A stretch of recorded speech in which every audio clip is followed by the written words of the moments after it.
Hey everyone, how are y'all doing? My name is Deborah and I am here to give you my first impression of a Chinese drama that I'm currently watching.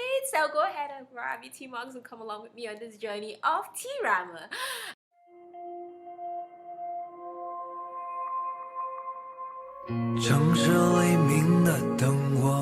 Alright, so today we're going to be talking about Be Together. Be Together is a drama starring Zhang Binbin and Sun Yi and Miley and a host of others. And it's slated to have 35 episodes. Currently 10 episodes have aired. Vicky is subbing it. Vicky's going slow, but they're subbing it.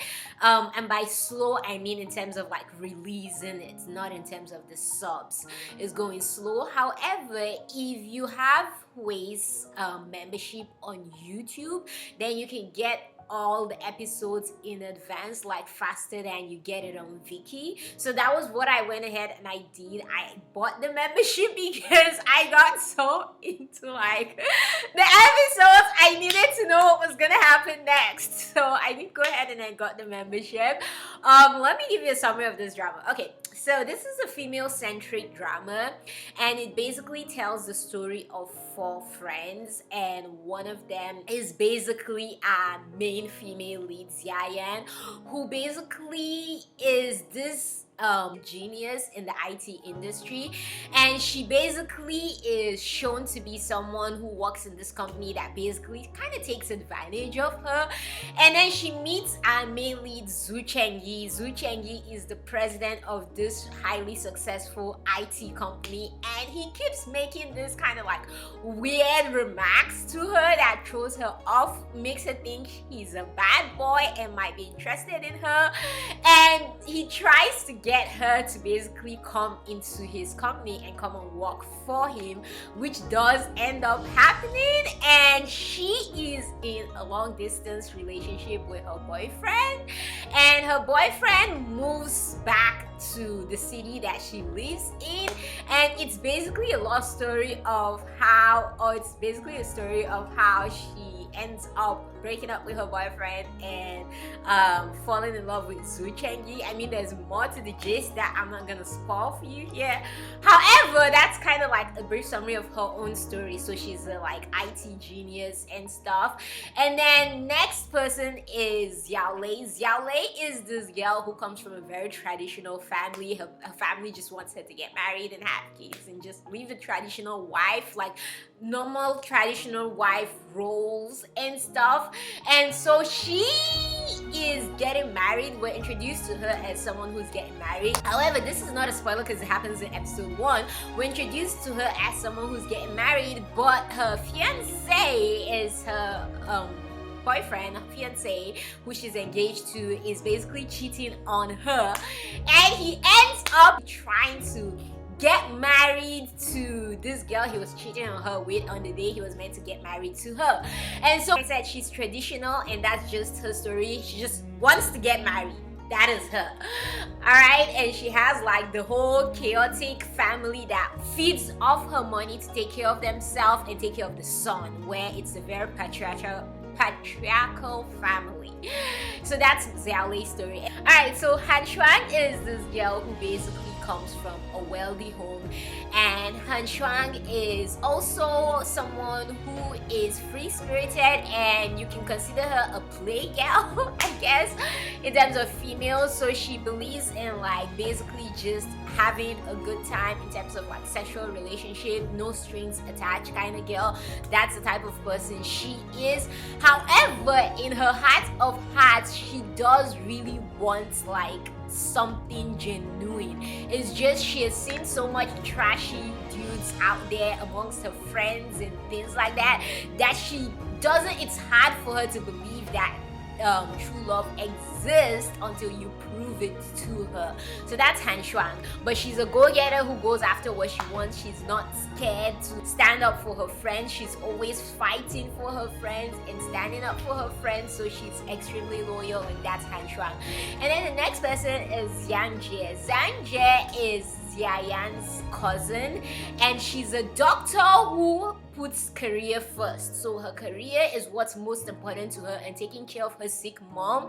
And so she doesn't want a relationship except that relationship, like love is number 3 on her list. Number 1 on her list is like her career, and then someone who can be there to take care of her mom while she's at work is what she wants from a relationship if she's to get into a relationship. So she needs someone that's very responsible and is solely wholly dedicated to her and her family.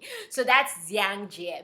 Now this story, like I said, it's a female-centric romance drama, and it is more geared towards their love story and how their love stories shape their life and their thinking of the world view and their careers and things like that. So it's not career based, it's more of like their life and their love specifically, and then everything else that comes along and how their love intertwines with maybe family problems and things like that. So that's what this story is about. Overall, like I said, I really like this drama right now. It's not unique, it's a typical, like this female-centric dramas, I feel, especially from China, are typical in that there's always a friend who is very sex open, there's a friend who just wants to marry, there's the friend who loves her career more than love, but yeah, if love comes along, thank you Jesus. There's a friend who pretends that or acts like she doesn't want love but deep down really wants love. Like literally, as I'm saying all this to you, I am like, different dramas, female-centric dramas that I've watched from China are just coming to mind. So you expect like the 4 characters is basically what you typically see, so it's not unique. However, I really like female-centric dramas, especially when the dynamic and the chemistry is there between the friends, and I love the male lead and the female lead, so it works for me. However, if it's something you're used to seeing, it might be like, why does this sound like a repetition of every female-centric drama out there? I really don't want to see this. So just throwing that out there for you. Now, in terms of the female lead, I really love the female lead, Sun Yi's character, Yayan. She is smart, she is mature, she is strong, and she has such good integrity. Like there's this scene where something basically happens at her workplace, and she doesn't, like, she gets evidence to threaten her boss, but she refuses to use that evidence to threaten him. And I was literally speechless at that point, because I'm like, I don't know if my integrity is up to that level, but I respect you. Stop. So I really respect her integrity. I really love how she is really clear, and when you meet her parents, you get why she is the way she is. Like for her, it's like bad is bad and good is good and stuff. She's like really a clear-cut character, while a male lead is someone who starts off very suspect. Like from your first meeting, like your first question is, did he know her in the past, or did he just fall in love with her? Like this, there's something more here that we're missing. There's a missing link in this storyline, and I love how like later on, as you watch more, you come to understand that he is actually the sweetest person ever. He's such a sweet character. He just goes about it the wrong way and stuff. Like there's this scene where something happens to her and she has to stay overnight at a hotel. I won't give too much spoilers. And this girlfriend wakes up thinking maybe something happened between her and her boss, and her boss wouldn't tell her like something happened or something didn't happen. He just goes, oh, if you're expecting me to answer whether, yeah, we did something or we didn't do something, that's something that I'm just not gonna answer because it's like too much work. Those weren't his exact words, but that was how it came across, and I'm like, especially what that led to after my boyfriend. Seriously? Are we really doing this right now? But that's just the type of person he is. He doesn't like really explaining himself, and when everything like becomes clear later on why he's acting the way he is towards her, he also says it like he doesn't want, he's not the type of person that explains himself, which makes you easily misunderstand him.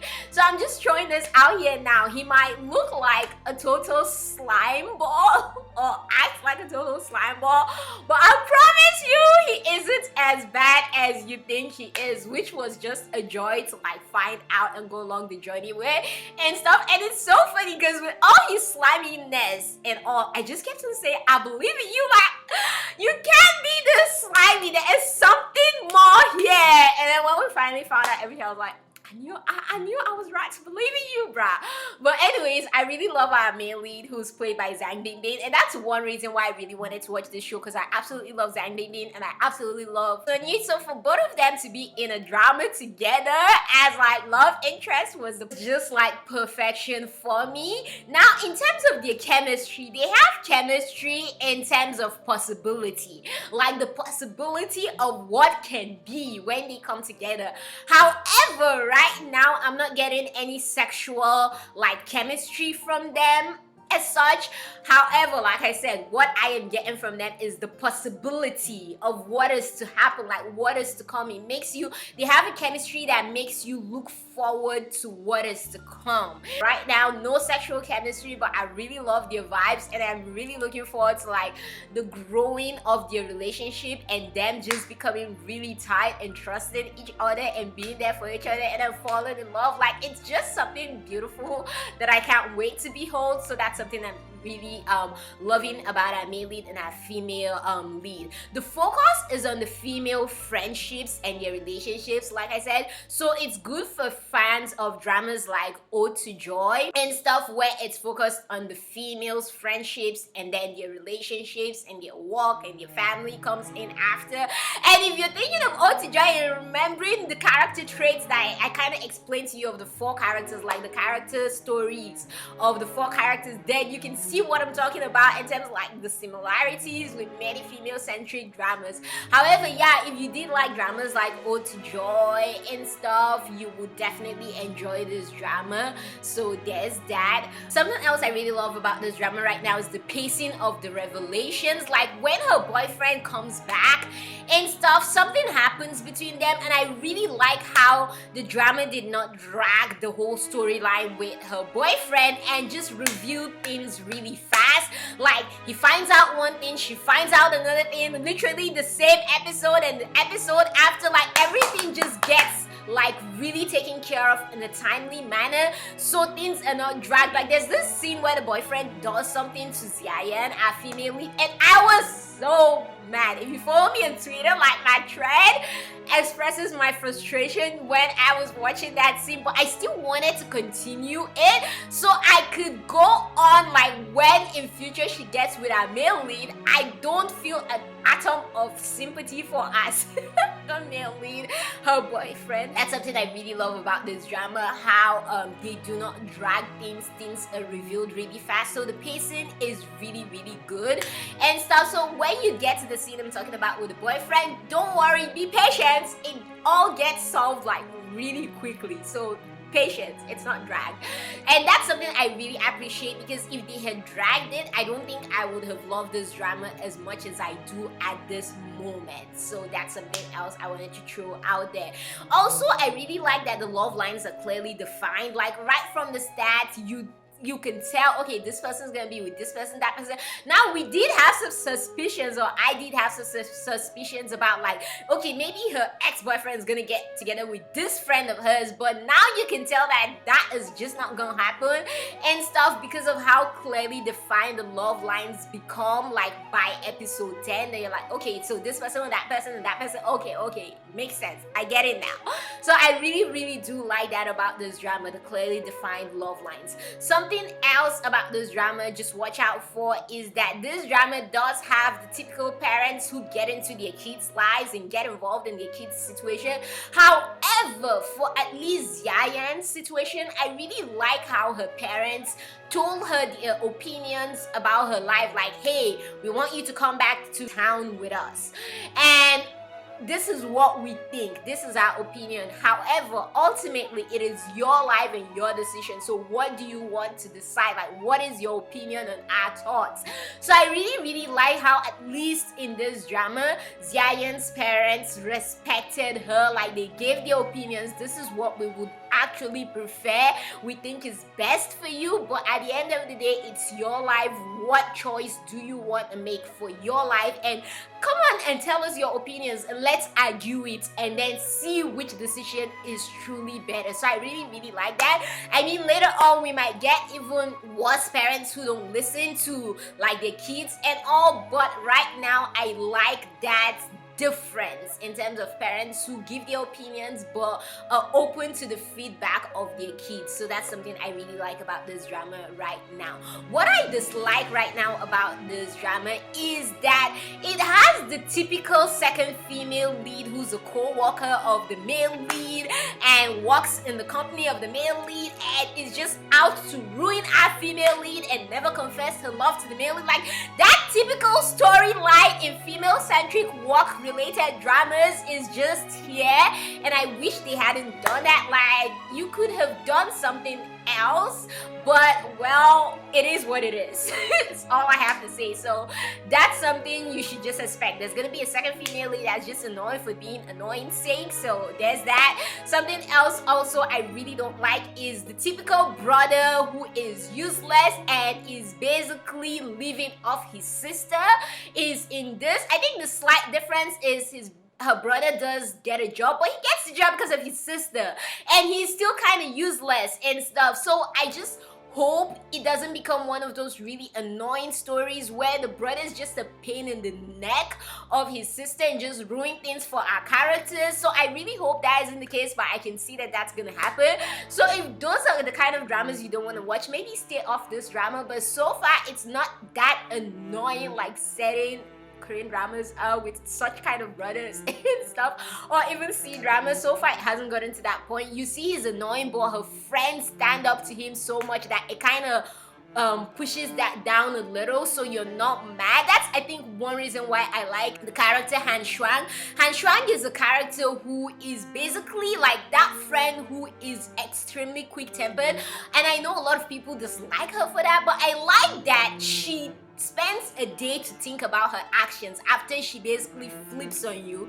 she thinks about her actions, she repents on her actions, and she takes the right step after that. She reflects on it. So that's something I really like, because there are people I know that are like that, but what matters is you do reflect and you try to change and you don't repeat the same thing next time. What I'm looking forward in this drama is the mystery of how a male lead and a female lead actually met, because we know he knew her boyfriend like prior to meeting her, but it seems like he also did know her due to the conversation that he had with his friend that night where her dad overheard them. If you've watched the drama, you know what I'm talking about. So I do want to know what history there is between them, what is the story there. So that's something I'm definitely looking forward to right now. I'm looking forward to the blossoming of their romance. I really hope the friends don't quarrel over a guy, like over them liking the same guy in future or something like that. I hope the clearly defined love lines stay the way they are.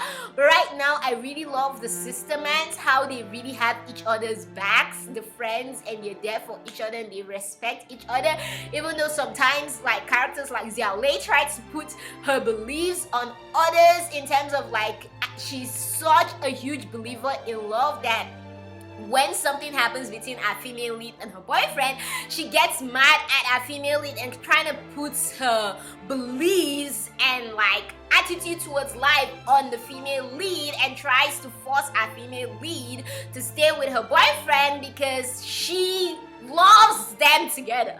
And I'm like, seriously, girlfriend, like if this is not working between them, you can't keep them together just because you love the idea of seeing your love. But anyways, apart from that, I'm definitely enjoying this drama. I really like this drama and I highly recommend this drama, so do check it out. If you've already checked it out, let me know your thoughts in the comments down below. Don't forget to give this video a like, don't forget to share, subscribe, and keep being the awesome, beautiful people you are. From me to you all, you know I'm just nothing but love for you all. Stay awesome.